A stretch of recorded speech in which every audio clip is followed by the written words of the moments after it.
Commissioners. Good morning. Madam Chairman. Don Eslick from the ECCL. In March, the ECCL considered this matter. We heard a lot of the same testimony that you heard this morning.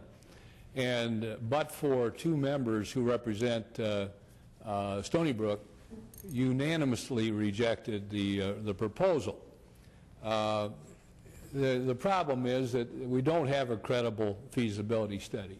Nobody really knows what it is that they would be voting on in terms of just what incorporation means, what form of government you're talking about, what is the real fiscal type of thing. ECCL has always supported the idea that everybody in Estero, including the people in the 2-mile buffer, including the people on the north end, ultimately ought to be able to determine how they're governed.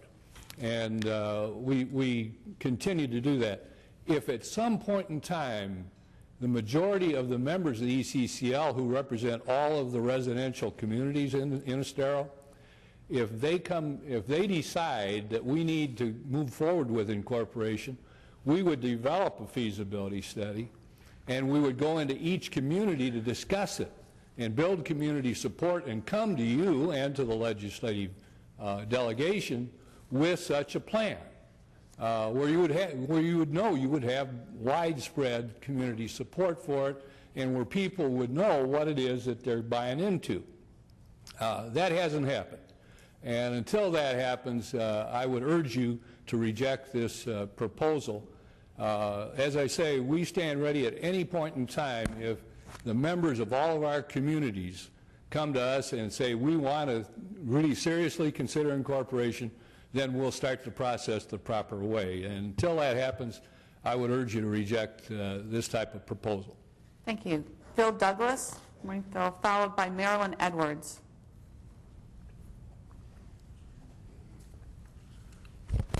Good morning, Commissioners. For the record, I'm Phil Douglas. I'm a resident of Estero.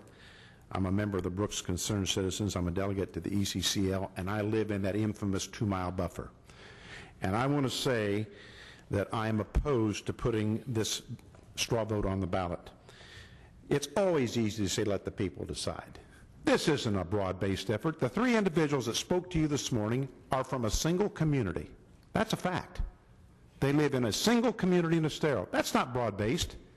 It has nothing to do with the sentiment of the people of this community. Let me share some things with you that you may not be aware of. When we worked with the South Florida Water Management District on the South Lee Watershed Study, where was Vote Estero? They were AWOL. Fact. When Estero was addressing some of the recent zoning issues and conflicts within our community, where was Vote Estero? They were AWOL.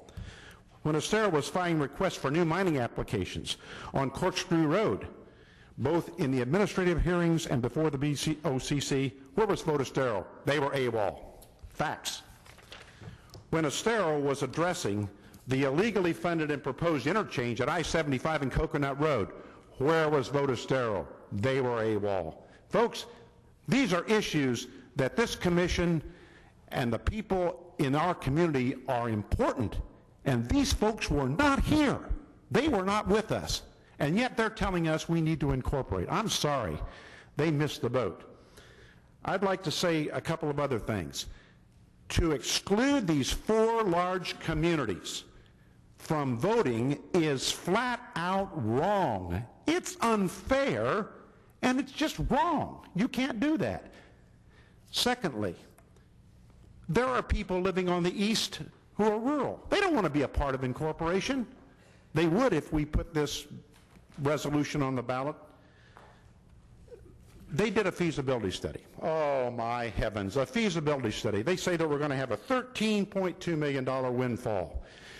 75%, 75+% of the revenue coming from this feasibility study, you know where it comes from? The 2-mile buffer. And we can't even have that issue resolved. This is ludicrous to put this on the ballot. I would say this issue is premature, it's divisive, and it's unnecessary. And I'll tell you folks, it's a diversion. Estero as a community today is well represented by the Estero Council of Community Leaders and the elected representatives right here in front of me. We are well represented by you. And we have no need at this point to incorporate. I ask you, listen to those of us who have been involved in this community on a day-to-day basis. When we're ready to incorporate, you'll hear from us. It's not broke, don't fix it. Thank you. Marilyn Edwards, who's followed by Abdul Ahmadi.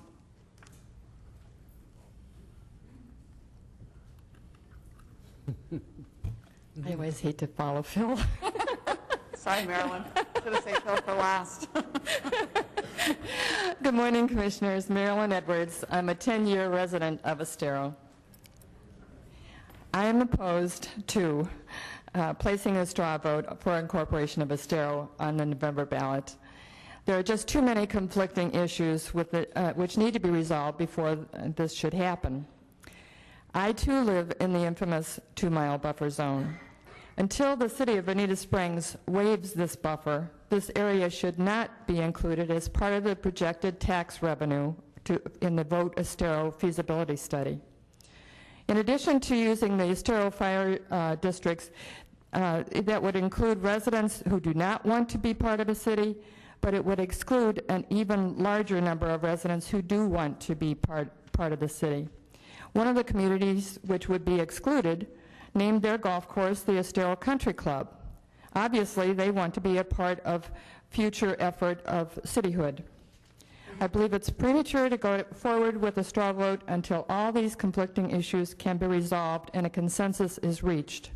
In the meantime, Estero is a model community and is doing just fine under the leadership of the ECCL and this commission.